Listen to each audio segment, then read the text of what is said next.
Okay, everyone, my name is Venelin Dobrev for Pulsi Media Podcast, the Gen Z Media of Europe. I am today recording from Breda, the nice city where I live, and I bring you a story straight out of Breda University of Applied Sciences.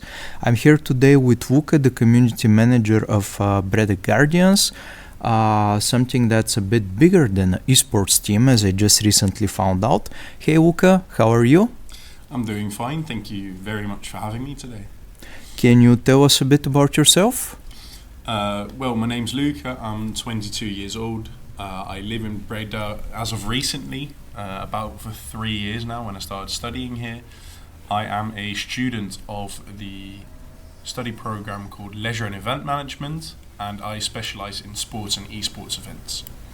Okay, talking about sports and esports, how did Breda Guardians actually start? Was it a student idea that grew, or maybe it was something that was planned on a university level? Not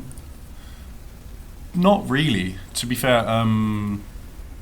The actual supervisor here, Ruben Bain, he had a very great idea that the Netherlands is lacking a lot of physical locations where like-minded people that enjoy gaming and enjoy esports don't really have a place to come together. And with Breda Guardians, he kind of wanted to create that place both online and offline to try and develop a locally infused esports community. Okay, but you're saying some very nice stuff, and I hope really that we see these examples more across Europe. But what problem did you see in the student life that, well, made maybe Ruben or the rest of the team say, well, we need Breda Guardians? So can you tell us also a bit more about the structure, because you mentioned that it's not an esports team per se. Yeah, so Breda Guardians is mostly an intern-led company.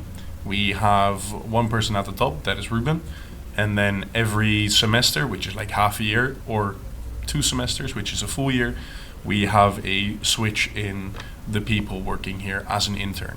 So with one of the goals of Breda Guardians also being to kind of give experience to people that are very interested within the esports industry,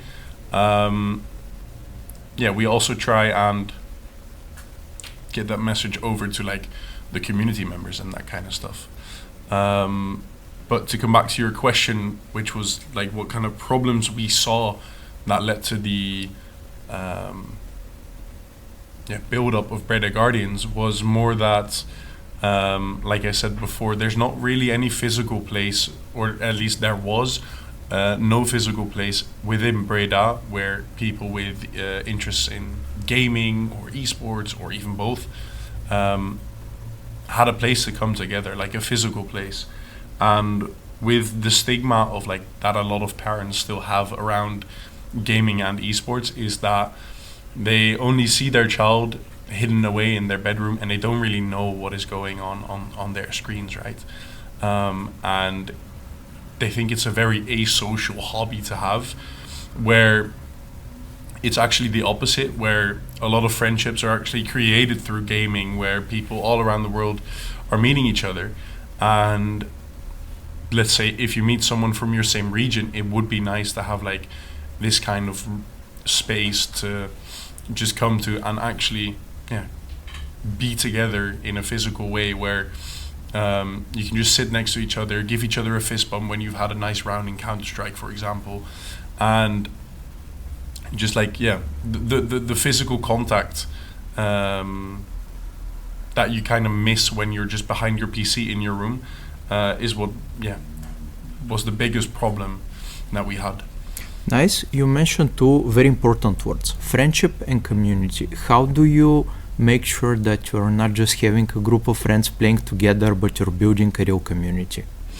Yeah, so we have this kind of saying that we say, which is like by the community, for the community, where as the interns only are here for half a year and will maybe not have any affinity after their period working here, we also try and encourage a lot of community members to step up, and if they really have like some heart for Breda Guardians and the community that they found, we ask them if they want like a bigger role within the organization.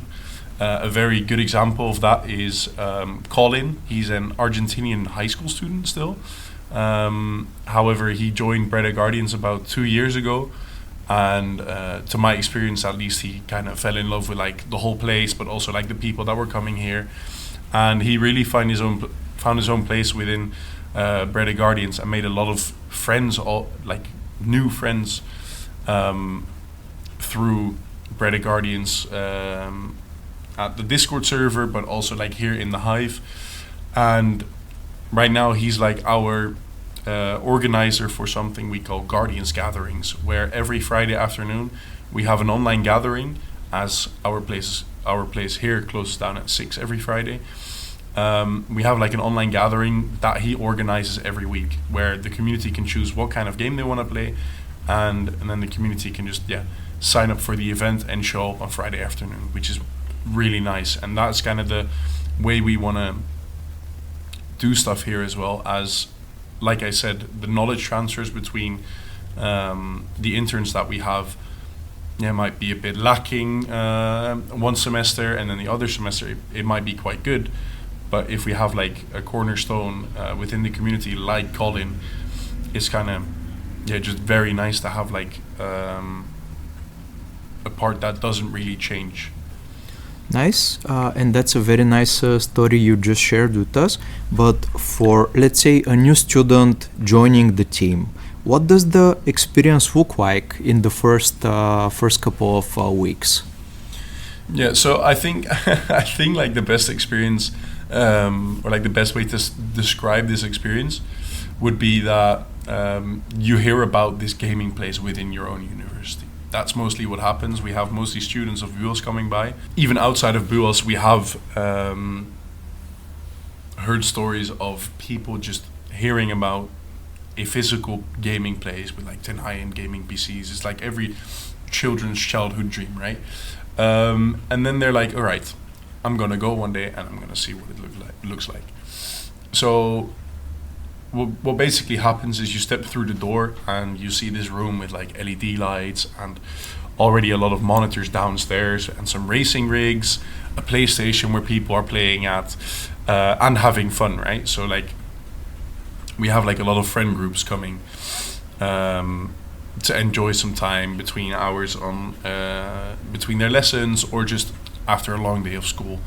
They just want to have some fun and play some games.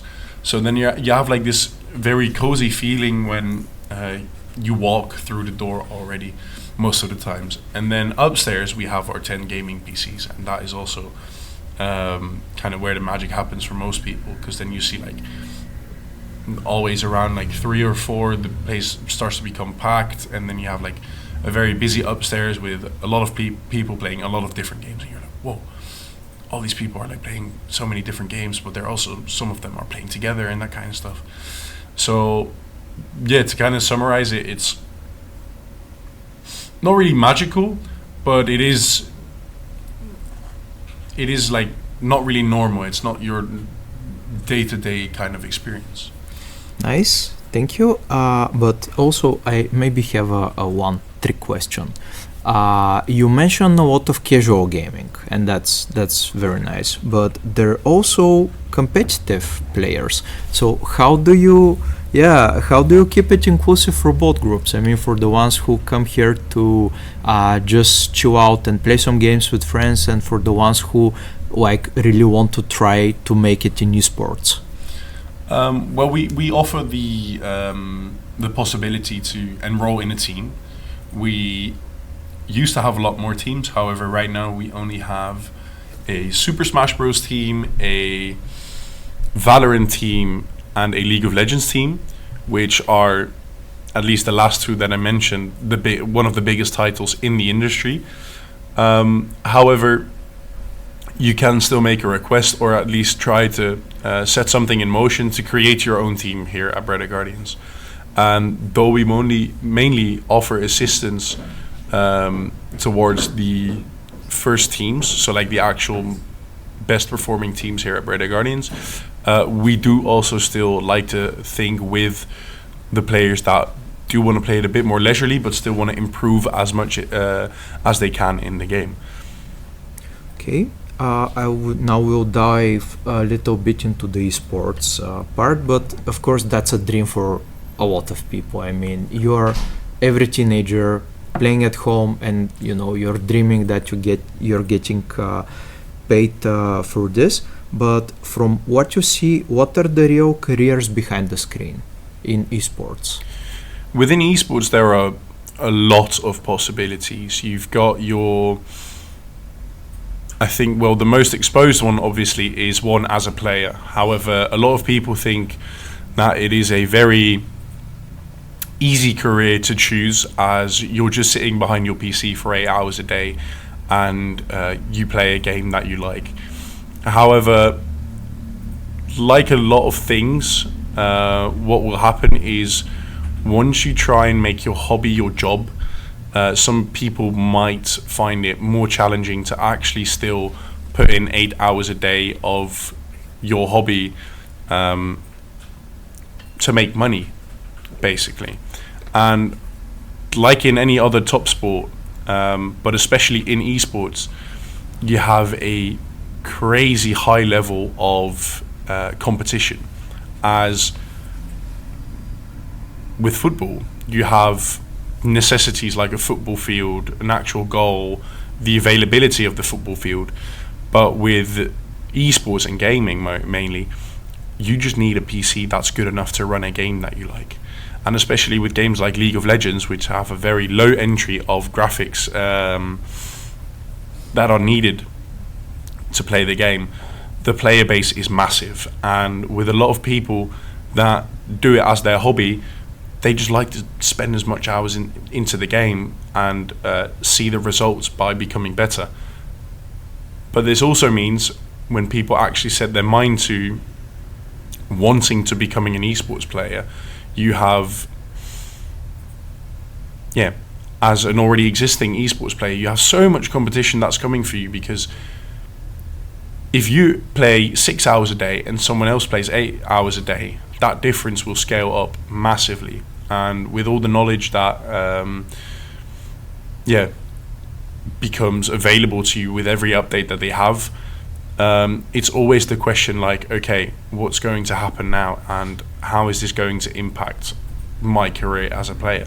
And that is also why you see at the lower levels, for example in the Benelux, that you barely have any team that runs longer than a year, because in the Benelux the industry is way smaller, we've got way less events, the prize pool is way smaller, and teams from around Europe, where the industry has already evolved a lot more in a country, for example, let's say France and Germany, where the growth has been absolutely insane. You got teams swooping in that are around, well, on a higher level, but in their country around the same level as you are, where they just swoop away players and like say, all right, we've got a bigger paycheck, come over to our team. Or where they say, we can offer you more possibilities as a player and offer you better guidance than you're currently receiving. So mainly for esports organizations as well within the Benelux region, it's very hard to maintain talents to actually compete at the top. But yeah, as a player yourself, it is also just very hard to keep up with everyone, as practice makes perfect, and the person who spends the most hours in the game and who shows the most talent is eventually going to be the best. Okay. But that is only one way that you have as a career path in esports. You've got your coaching as well. Every team needs a coach. Without a coach, a lot of teams are way more disorganized on the actual playing field that they will play at. You also have the whole organizational structure behind an esports organization. You've got your marketing, you've got your actual team management, you've got your CEO, obviously, the person who runs it all. And next to that, you also have a lot of it surrounding the esports environment, right? So what makes esports so great is that now we've got a lot more events coming up, right? We have Riot Games, who creates their own events, organize their own events, but you also have event organization or like event organizations like Blast, for example, which organize LAN events where the top teams are able to compete on the best level with a very nice production setup, where Blast on its own is just an event company. They don't do anything with like actual esports teams. They don't make their money that way. They just organize the events where people want to come to, where they want to watch the best esports teams, and that is also a very rich career path to choose from, because you've got your event manager, you've got your marketing on that side as well, obviously, but you've also got a lot of lower entry level jobs like audiovisual specialist, but also a production manager, because everything within esports is always being live streamed. Like with sports, you've got it on the TV, but within esports, you mainly have Twitch for the big events. And so there's like a lot of stuff necessary for those type of events that require a lot of jobs. So basically, just to wrap it up, we see the players, but behind them it's a huge industry that is most likely about to get even bigger.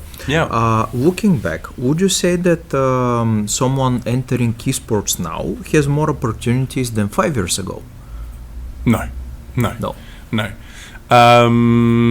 I mean, it depends in what way, because if you're an organization, it's going to be very hard to compete. You've got a lot more possibilities starting wise.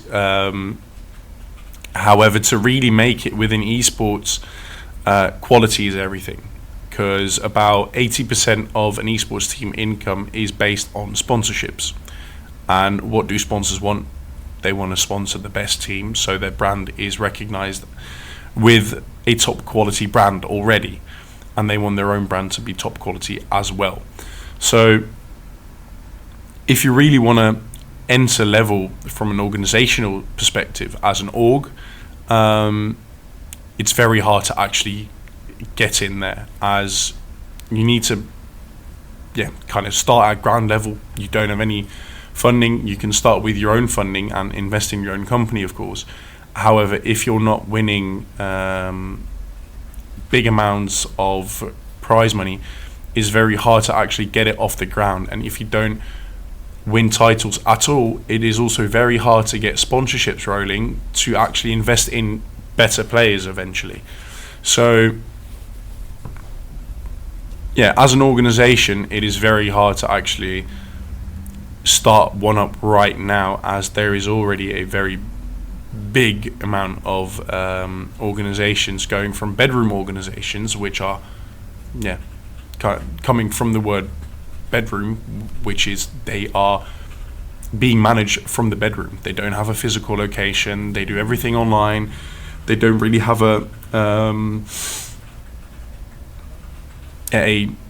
strict team that is steady through a whole year. It is purely voluntarily what you have to your disposal as a organization or like bedroom organization owner. But once you get to the bigger leagues, you've got your Team Liquid, you've got G2, you've got Big.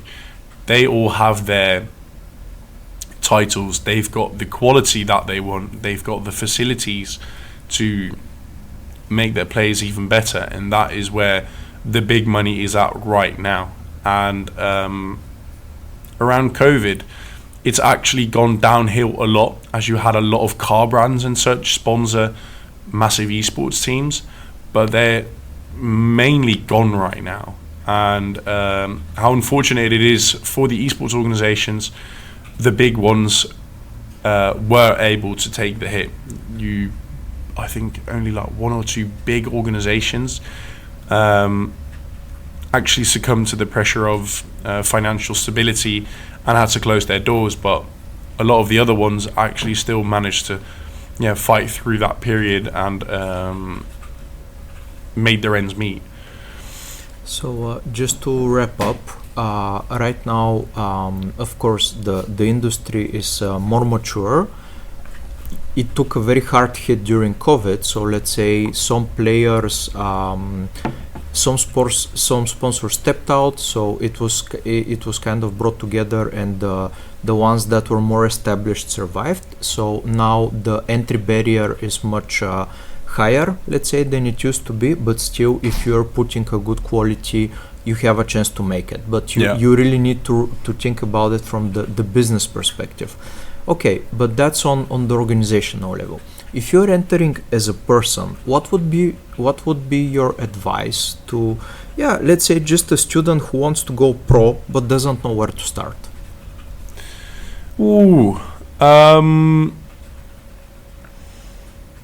I mean, I don't really have too much experience in guiding a player into some kind of organization, but the best way to do it is show your face as much as you can, right? So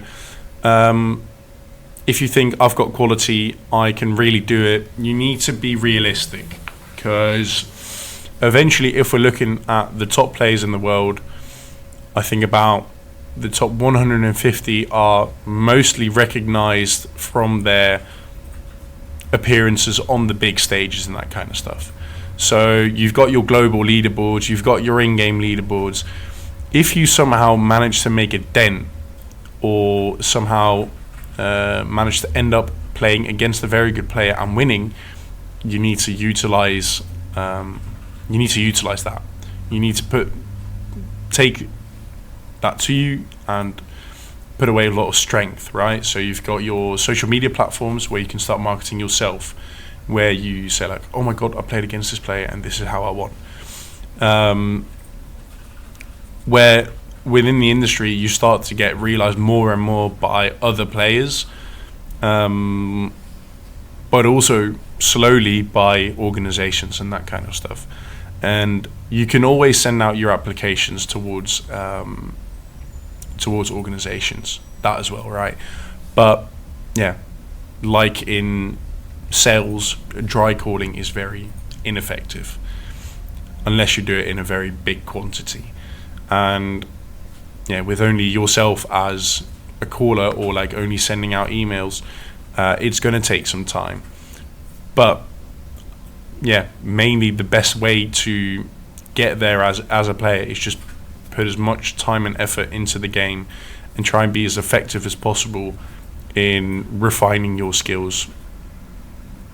Okay, that's perfect. I'm going to bring you back a little bit to the reality of the university and the day-to-day of the people involved in Breda Guardians. You mentioned, okay, it runs as a company, it relies on interns, but those interns, well, they go to their lectures, they have to go to their exams, they get their grades. How do they balance between, the commitment to Breda Guardians and their responsibility and the universities? Yeah, so internships in the Netherlands are actually quite well organized, where a university is not really allowed to interfere as much. They can set their own boundaries, but they have to stay within their own boundaries. So, for example, what I had in my first 2 internships periods, which is combined with each other, it was a year. I had one, or like every Tuesday for me was one Tuesday. It was necessary for me to actually be in a class. One Tuesday was supposed for me to prepare for that class, and then one Tuesday I had nothing, which would be a normal working day for the internship.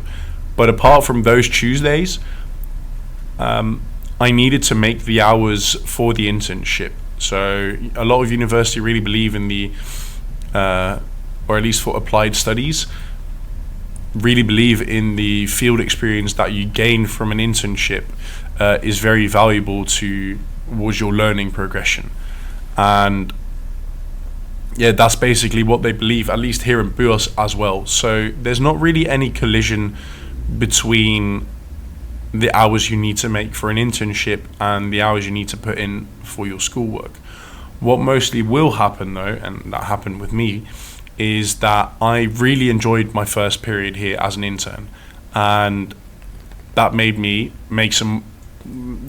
work more hours in general, which I didn't mind at all, because I really enjoyed all the experience that I was gaining from it, because it was a very learning and meaningful internship period. However, that did make me neglect my responsibilities towards my actual school project, which was the report you need to write at the end of your semester. And with me, I am a very bad student. I hate deadlines towards school. However, in the working field, that is the complete opposite.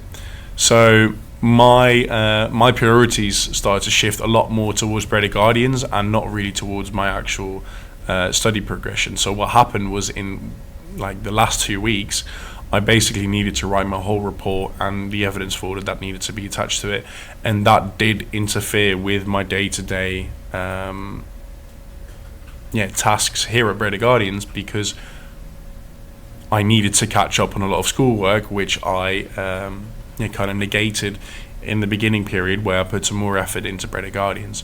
And I mean, it's not that bad if you communicate it with your supervisor, but then they're also like, it's your responsibility to have this sorted out, and we have a contract signed with you that you make these hours during the week. So they can still say, well, we still just need you to do your job that we give our interns, and then you need to figure it out on your own, in your own time as well, how to kind of make up for the time that you invested. But fortunately, at least here for me at Breda Guardians, they were quite chill with it and made me at least catch up with my work. Well, that's good to hear. I've listened to a lot of serious things and serious kind of accomplishments for people involved in the industry, because we started our conversation with the perception a parent has, let's say, of their children being glued to the screen and not doing anything productive. What other, would you say, misconceptions are related to working at esports, not just the playing side, but just like in general? I think the biggest misconception is when you say that you work within the esports industry, almost everyone assumes you're either still playing games all the day, meanwhile you're just doing office work. But you've got the misconception as well that the organizations make the big bucks within the industry, depending on how big the prize pool is for a tournament. A very good example for that is the what year was that, like 2019 or 2020, where a Dota tournament had like a prize pool almost 40 million, which is a massive prize pool, and the first place will walk away with 15 or 20, and that mostly gets split up by the players, because they're eventually the person or like the people to actually do it and receive it. And like you have within other sports as well that are played in a smaller size team, for example Formula 1, where a lot of big money is moving around as well, not too much goes towards the organization behind it, or like the constructors, for example, but more towards the drivers themselves. And in esports, that is mainly the case as well. There are very strict rules that are set up by the organizations themselves, which they have complete control over, where they eventually come to an agreement with the whole team, where they just take a percentage of a cut of the prize pool money, and that needs to be spent out over the whole team. But yeah, as a normal person within the organization, you don't really feel the effects because you're just doing a 40-hour-a-week job throughout the whole year. So it's actually very comparable to being an HR manager at a law firm or something, or being a teacher. Like, you've got your hours that you need to meet, and that is what you get paid for. But you don't really see anything of the big prize pools being injected into your paychecks if you don't really have anything to do with it. Okay, clear. Thank you for that. Speaking of, because we talk about also what for the esports community within the university, do you see it as a bridge between different study programs? Because here you're a creative media, but then do you see that also for game design, marketing, tech and media?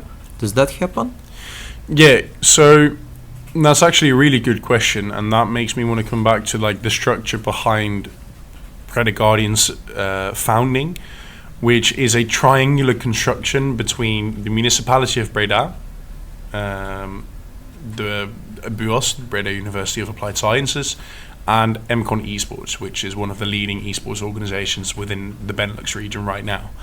And they had a triangular agreement where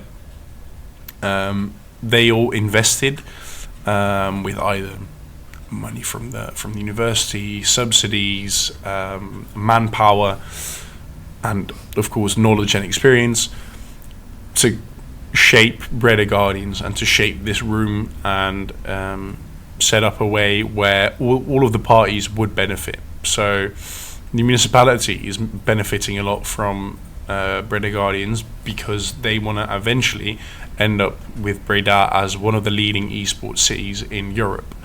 And BUOS is main incentive is that we have interns that basically lead the company. So like the field experience that you get from working here is on a way higher quality because you're way more involved in all of the day-to-day tasks because you're basically running the joint for half a year. And yeah, with MCon Esports, they always have their flow of, if we have a very good player, they can eventually get them in their own academy and eventually infuse them into their own teams. And there are a lot of kind of flows that we've created over the past years that are now really showing to fruition. So we've been working together with a lot of other universities within Breda as well. A big example is the Roy Panne, where we now have them coming over with a group of students every Friday where they learn about esports, learn about also how to create events within the esports industry and that kind of stuff. But then also we have a lot of courses within BUOS as well, like you said, the game development, creative media, but also data and AI science right now, or data science and AI, where we have classes or projects revolving around Breda Guardians. And right now one of our interns, Thomas as well, he's researching with a group of students how to gather data and if they can use that data to improve the actual performance of an esports player, which can eventually be turned into an AI tool that will help people improve in a game that they want to improve in. So there are a lot of flows within the university, but also with external parties right now that are making use of the hive of Breda Guardians that we are very proud of that to have set up, but also creates a massive incentive eventually to hopefully reinvest in Breda Guardians. Nice. That's everything that you said. It's perfect. But at the end of the day, all successful interactions, all successful operations, they rely on people connecting and being present. In your experience, because it's not just about getting the professional experience, but it's also about creating these connections between the players, between the team. How have you seen people from different backgrounds connect, people from different countries? Maybe you've seen a lot of friendships being created here in the space itself? Oh yeah, no, definitely. And that is where the community comes in for a very big part, right? Because without the community of Breda Guardians, we're not really able to say that we've got anything standing here, as we try and tend to, or at least try and tend to, the community that we've got here in Breda, and that is also why we focus quite locally instead of a bigger region throughout the Netherlands, as we really feel if you're focusing on too big of a region, you're going to lose your touch with core members of the community, and you start to not recognize the value of those members as much as we do right now. So the community is a massive part in that. They're very accepting, they're very just open for everything, right? Because gaming in my opinion at least is a universal language, and where a lot of people see it as a very toxic environment because you're in the end mostly competing online against other players, it is also a very fun environment to be around in, where you can actually mostly be yourself, because you've also got that bit of a mask when you're behind your computer screen, and that mask does get pulled away here, but because you're already quite comfortable with each other from having played maybe tens or hundreds or maybe even thousands of hours together, you don't really mind as much because you know a person, but just because they look a bit different than you expected doesn't mean that you're not going to spend any more time with him. Now you're actually in a physical at a physical location together and actually sitting next to each other. So the community's been absolutely amazing in that, and a lot of friendships that I've made here as well are the result of that. Nice. And saying about all of this nice potential and nice community, where do you see Breda Guardians in the next 2-3 years? Ooh, that's a very, very hard question to answer. I think we'll be, roughly in about the same position as we are now. The struggle that we've been having recently is that we found out that we need to keep refreshing our community. As we are based in a university, we need to kind of keep our exposure towards students that may come by from day to day. We need to keep that up, because once people go away on abroad for an internship, or once they're done with their studies, they're way less likely to still come by, even though the room is open for everyone within Breda, right? And that is a very big struggle that we've been having recently, but have been dealing very well with, to just be there at the start of most students, at least most students' experiences here within Breda. So introduction weeks, small events at the beginning of the year when it's still not nice weather outside and stuff. You can do stuff like that, and that way we try and keep the community fresh, but also hope to maintain a lot of people that still live in Breda to stay here, and also help us welcome those new members towards the community. Nice. And maybe my last question for today. What is your biggest personal lesson from being at Breda Guardians that you think is also a very useful insight for other students out there listening? It's going to sound classy, but I'd say don't judge a book by its cover. As that is mainly what, the stigma that we've been talking about before with parents and stuff that don't really know what their sons or daughters are doing behind their PC screens. Like, just because you're looking at it from the outside, you don't really know what it's actually like until you look into it more.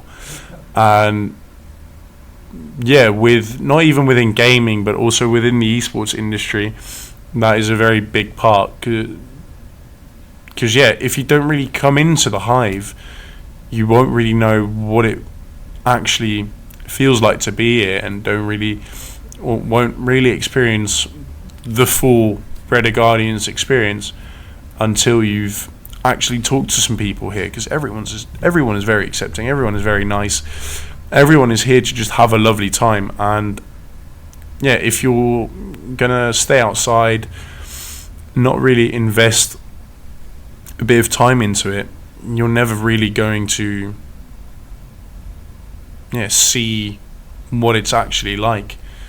And at least my lesson that I've mainly learned from Bred of Guardians here as well is to not judge a book by its cover, where certain collaborations have been very nice, where we were very skeptical of it at first. They have bloomed into beautiful collaborations, but also where we thought that the collaborations would be very good, as we thought it was a good cover, it eventually ended up not being that great. And that's kind of one of the biggest lessons that I've learned, to not really assume anything in that way, because you're going to make an ass of you and me. Thank you for that. I think that's a very nice way to end our conversation today in the beautiful space of Bred Guardians, the Hive here in Breda, south of Netherlands.